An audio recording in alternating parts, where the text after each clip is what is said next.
ব্যক্তিগত হতে চাই, মানুষের গ্রামীণ সংগঠন আছে। এই সংগঠনে বর্তমানে যারা আছেন, আমি আছি, কতদিন থাকবো তা নিশ্চয়তা নেই।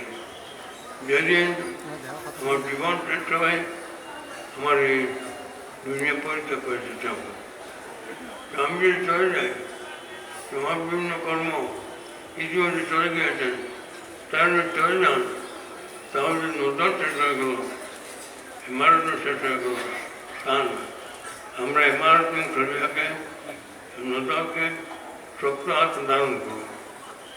ইমারত এবং নদরকে শক্ত হাত ধারণ করে এই সংগঠনের মাধ্যমে আমরা উত্তর পূর্ব ভারতকে মুসলমানকে আদর্শ মুসলমান হিসেবে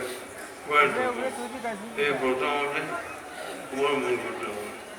এই ব্রত অবলম্বন করেন শেষ হবে না, আমাদের মধ্যে ঐক্য থাকতে হবে। আজকে অনেক সময় সংগঠনের মধ্যে দেখায় ঐক্য নেই। সংগঠন নিজেদের মধ্যে একই সংগঠনের মানুষ নিজেদের মধ্যে কাজ করতে পারে।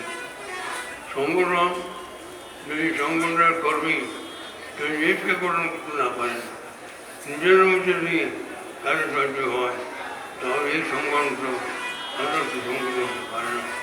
তাই আমি আপনাদের কাছে আহ্বান জানাবো, আমরা যাতে আদর্শ সংগঠন হই।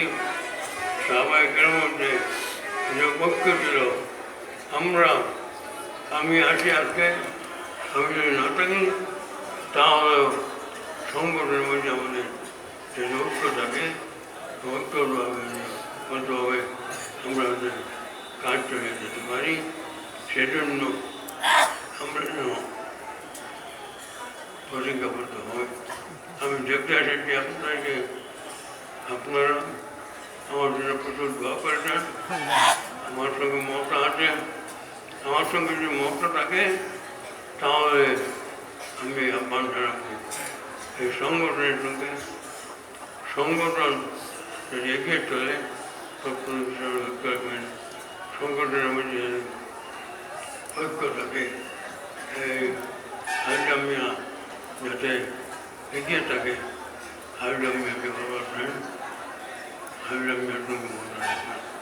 আমি ওর কথা নিয়োগ করতে পারছি না, আমার কথা বলতে অসুবিধা হচ্ছে। আমার বক্তব্য যেটা লিখিতভাবে আমার প্রিয় ডাক্তার ফজলুর রহমান লিখিতভাবে